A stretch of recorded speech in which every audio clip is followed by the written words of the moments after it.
গ্রহ দশা তো ভোগ তার হয়েই গেছে, তারপরেও তিনি বেঁচে আছেন, মানে আবার রিপিটেশন হচ্ছে গ্রহ দশার। জাপানে নাকি এরকম মানুষ আছেন। তা যাই হোক, সেগুলো রিসার্চের বিষয়, জন্ম সময় তার পাওয়া গেলে জানা যেতে পারে।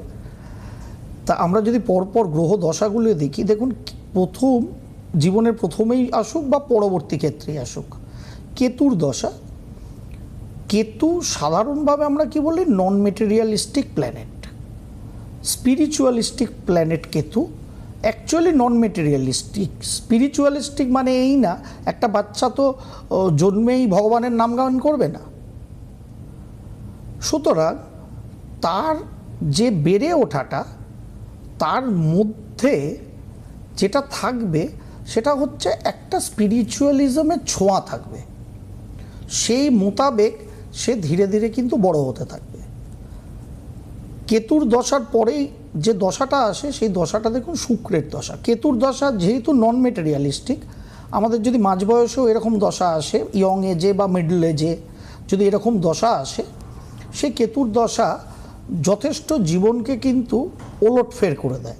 মানে আপনি যা কর্ম করছিলেন, যেখানে কর্ম করছিলেন, সেই ধরনের সব প্যাটার্ন পরিবর্তন করতে থাকে। কারণ কেতু অ্যাকচুয়ালি আনকনভেনশনাল, যাকে দেখা যায় না, বোঝা যায় না, এরকম একটা ঘটনা কেতু কিন্তু আপনার আমার জীবনে ঘটায়।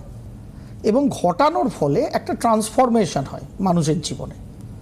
যখনই কোনো কিছু ট্রান্সফরমেশন হয়, সেটা নিতে কিন্তু জার্কিং হয়, যথেষ্ট পরিমাণ জার্কিং হয়। কিন্তু তারপরেই যখনই সেটা আলটিমেট পাখা মেলে, প্রজাপতি হয়ে যায়, সেই লার্ভা থেকে পরপর ট্রান্সফরমেশনের পরে, যেরকম আমরা ছোটোবেলায় পড়েছিলাম প্রাণীবিদ্যায়, যখন আলটিমেট প্রজাপতিটা হয় তখন দেখতে কি সুন্দর লাগে বলুন। এবং প্রজাপতিটা যখন উড়ে উড়ে ফুলে ফুলে ঢলে ঢলে মধু খেতে থাকে, কত সুন্দর লাগে। কেতু ট্রান্সফর্ম করে।